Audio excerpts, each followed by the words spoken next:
আমি দেশে থাকতে আমার একটা চিন্তা ভাবনা আছে, আমার একটা আশা ছিল।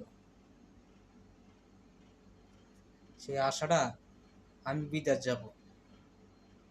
হ্যাঁ, আশাটা আমার পূর্ণ করছে। আমি বিদেশ চলে আসছি। আসছি ঠিক আছে, অনেক টাকা পয়সা মানুষের কাছ থেকে নেন করিয়া হলত করিয়া ব্যাংকে থেকে নেন উঠাইয়া আমি বিদেশে আসলাম। বিদেশে আসলাম।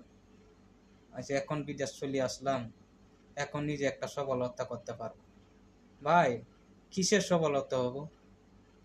মানুষের কাছ থেকে যারা টাকা আনছি সুদের উপরে, তারা সুদ দিতে দিতে